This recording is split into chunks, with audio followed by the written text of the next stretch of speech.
आपके सामने मैं एक प्रकार का सेंटेंस लिखा हूँ कि I tell him my name. यदि मैं आपसे पूछूं कि आई यहाँ पर कौन सी केस है, यहाँ पर हिम कौन सी केस है, यहाँ पे जो आई प्रयोग किया गया है वो कौन सी केस है, तो मैं आपको इस वीडियो में केस के बारे में बताऊंगा कि सब्जेक्टिव केस क्या होती है, पजेसिव केस क्या होती है और ऑब्जेक्टिव केस क्या होती है। तो वीडियो का अंत तक जरूर बने रहेगा और अभी तक चैनल को सब्सक्राइब नहीं किए तो सब्सक्राइब कर लीजिए ताकि आपको इसी तरह के ग्रामर के रिलेटेड वीडियो मिलता रहे। तो इंग्लिश ग्रामर में आपको जो केस होते हैं वो मुख्यतः 3 प्रकार के होते हैं। कितने प्रकार के? 3 प्रकार के। आप हिंदी या अन्य भाषाओं में जाएंगे तो वहाँ पर केस कई प्रकार के होते हैं, लेकिन इंग्लिश में जो ग्रामर में आपको जो केस होते हैं वो मुख्य 3 प्रकार के होते हैं। पहली जो केस होती है सब्जेक्टिव केस। और सब्जेक्टिव केस किसे कहते हैं? कर्ता कारक। उसकी बहुत सिंपल सी डिफिनेशन होती है कि एनी नाउन और pronoun is use as subject, यानी जहाँ पर किसी नाउन यानी संज्ञा या किसी प्रोनाउन को एक कर्ता के रूप में यानी कर्ता की जगह पर प्रयोग किया जाए वह केस कहलाती है कर्ता कारक यानी कि सब्जेक्टिव केस। यानी जिस नाउन या प्रोनाउन को एक कर्ता की जगह पर प्रयोग किया जाए वही हमारी नाउन या प्रोनाउन क्या होगी? सब्जेक्टिव केस कहलाएगी। जैसे मैं आपके सामने कुछ एग्जाम्पल दिया हूँ। मैंने कहा कि राहुल कॉल्स हिम, कि राहुल उसे बुलाता है। तो यहाँ पर जो राहुल एक नाउन है उस राहुल को किसकी जगह प्रयोग किया गया है? एक सब्जेक्ट को, क्योंकि सेंटेंस में आपके 3 वर्ड होते हैं, सब्जेक्ट, वर्ब और ऑब्जेक्ट। उसके बाद और भी शब्द होते हैं, लेकिन जिस नाउन या प्रोनाउन को एक कर्ता की जगह प्रयोग करेंगे वो हमारे नाउन या प्रोनाउन कहलाएगी सब्जेक्टिव केस। तो यहाँ पर जो राहुल एक सब्जेक्ट की जगह पर प्रयोग किया गया है इसलिए हमारा क्या कहलाएगा? ये सब्जेक्टिव केस।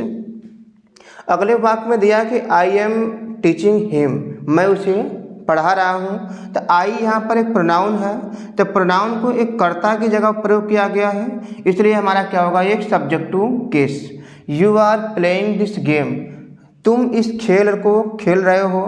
तो यहाँ पर यू जो है वह एक सब्जेक्ट की जगह प्रयोग किया गया है इसलिए यू क्या होगा? सब्जेक्टिव केस यानी कि कर्ता कारक। अमन रीड्स अ बुक, अमन एक किताब को पढ़ता है। यहाँ पे अमन किसी का नाम है तो वो क्या होगा? एक नाउन होगा।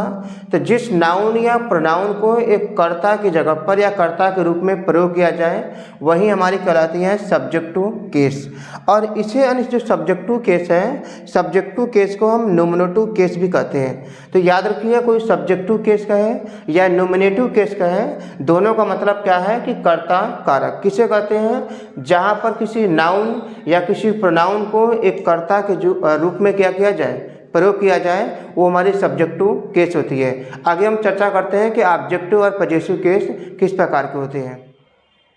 तो ऑब्जेक्टिव केस क्या होती है? कर्म कारक। जिस नाउन या प्रोनाउन को एक कर्म की जगह पर या एक कर्म के रूप में प्रयोग किया जाए तो उस नाउन या प्रोनाउन को हम जो नाम देते हैं उसे कहते हैं ऑब्जेक्टिव केस, यानी कर्म कारक। यानी नाउन और प्रोनाउन इज यूज एज सब ऑब्जेक्ट, यानी जिसमें किसी नाउन या किसी प्रोनाउन को एक कर्म की जगह पर प्रयोग किया जाए वो हमारी कहलाती है ऑब्जेक्टिव केस यानी कि कर्म कारक। जैसे मैंने आपके सामने एग्जाम्पल लिखा हूँ। मैंने कहा कि ही कॉल्स राम। अब स्पेशली मैं यहाँ पर ऑब्जेक्ट की बात कर रहा हूँ इसलिए सब्जेक्ट की चर्चा नहीं करेंगे। और आप जानते हैं कि सेंटेंस में सब्जेक्ट और वर्ब और ऑब्जेक्ट, तो यहाँ पर हम आपको ऑब्जेक्ट के बारे में बताएंगे। मैंने कहा कि ही कॉल्स राम, वह राम को बुलाता है। स्पेशली यदि आपको ऑब्जेक्ट यानी कर्म को पता करना है तो किसी भी सेंटेंस में आपको क्या करना है? व्हाट और होम। व्हाट का मतलब होता है क्या और होम का मतलब होता है किसे। यदि आप किसी भी वाक्य में व्हाट और होम यानी कि किसी, क्या और किसे से प्रश्न करेंगे तो उसमें हमेशा क्या निकलता है? ऑब्जेक्ट यानी कि कर्म। जैसे मैंने कहा कि ही कॉल्स राम, वह राम को बुलाता है। तो किसे बुलाता है? राम को। अब यहाँ पे जो राम प्रयोग किया गया है वह एक ऑब्जेक्ट के रूप में प्रयोग किया गया है। राम चूंकि एक नाउन है तो इसलिए हमारा कहलाएगा ये objective case. I teach him, मैं उसे पढ़ाता हूँ। किसे पढ़ाता हूँ? उसे। तो किसे और क्या दोनों से प्रश्न करने पे हमेशा क्या निकलती है, ऑब्जेक्ट।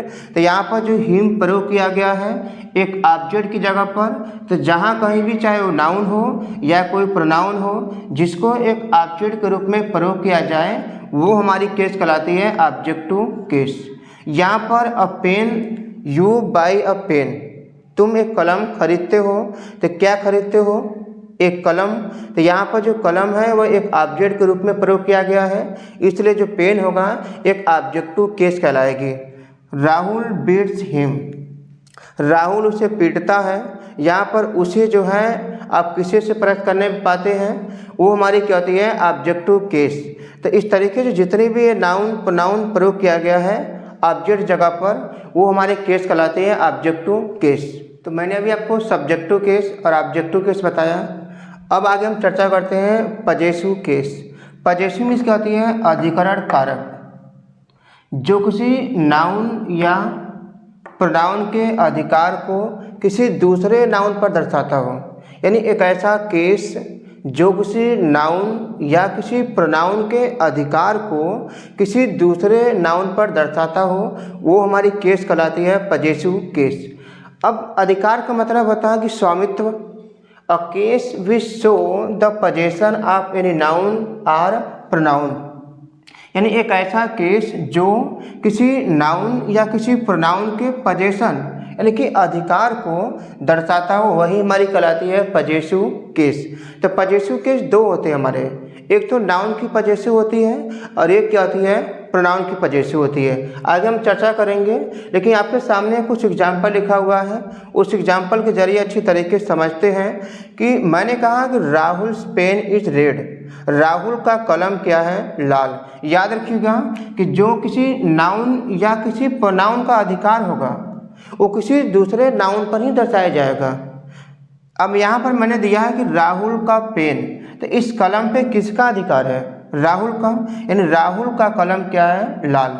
यानी जो ये कलम है इस कलम पे अधिकार किसका है, राहुल। और राहुल चूँकि किसी का नाम तो क्या होगा, हमेशा नाउन होगा। तो राहुल पेन इज रेड, तो राहुल का कलम क्या है, लाल। तो यहाँ पर जो किसी नाउन या किसी प्रोनाउन की पजेसिव को दर्शाता हो वही कहलाती है पजेसिव केस। मैंने इस सेंटेंस को ऐसे लिखा कि मैं राहुल को यहाँ पर हटाकर उसकी जगह पर लिख दिया माई। तो माई किसी का नाम नहीं है यहाँ पर, तो माई एक प्रोनाउन प्रयोग किया गया शब्द है। तो माई पेन इज रेड, मेरा कलम लाल है। इस कलम पे किसका अधिकार है, माई का, जो कि एक प्रोनाउन है। तो याद रखिएगा कि किसी नाउन या किसी प्रोनाउन का अधिकार जो दर्शाया जाएगा किसी दूसरे शब्द पर, वह शब्द हमेशा क्या होगा, नाउन होगा। जैसे यहाँ पर पेन नाउन है, यहाँ पर भी पेन क्या है, नाउन। तो यहाँ पर पजेसिव क्या कहलाएगा, माई। मैंने कहा कि boys sister reads very well, लड़कों की बहन बहुत अच्छे से क्या करती है, पढ़ती है। अब यहाँ पर बॉय एक कॉमन को दर्शा रहा है तो एक तरीके से यह नाउन होगा, लेकिन इस बहन पे किसका अधिकार है, उस लड़के की है, इसलिए क्या कहलाएगा आपका पजेसिव। तो ए और कौन सी पजेसिव है, नाउन की। लेकिन मैंने इसी सेंटेंस को ऐसे लिखा, यहाँ से बॉयज़ को हटाकर योर लिख दिया। मैंने कहा कि your sister reads very well, तो योर एक पजेसिव शब्द है। तो ये तरीके से क्या होगा, your sister reads very well. तो ये हमारा यहाँ पर योर क्या होगा, एक पजेसिव शब्द होगा। हिज ब्रदर रन्स, उसका भाई दौड़ता है। तो किसका भाई दौड़ता है, उसका। तो इस ब्रदर पे किसका अधिकार है, हिज का। तो याद रखिएगा कि जो किसी नाउन या किसी प्रोनाउन के अधिकार को किसी दूसरे नाउन पर दर्शाता हो वही हमारी कहलाती है पजेसिव केस। और नाउन की पजेसिव बनाई जाती है एपोस्ट्रॉफी से। एपोस्ट्रॉफी का मतलब होता है कि आप कामा लगाकर क्या लगाते हैं, एस, जो ये लगा हुआ है यहाँ पर। अब ये एपोस्ट्रॉफी का प्रयोग कैसे करेंगे मैं आपको नेक्स्ट वीडियो में बताऊंगा। तो आई होप दैट कि वीडियो आपको अच्छा लगा होगा। वीडियो अच्छी तरीके से समझ में आया तो वीडियो को लाइक करिएगा, और अभी तक चैनल को सब्सक्राइब नहीं किए सब्सक्राइब कर लीजिए। और आपको जो नीचे लिखा गया क्वेश्चन है, he sends me his letter, इसमें आपको बताना है कि सब्जेक्टिव केस कौन है और ऑब्जेक्टिव केस कौन है और पजेसिव केस कौन सा है। इसकी कमेंट बॉक्स में क्या करना है, इसका जवाब आपको लिखना है।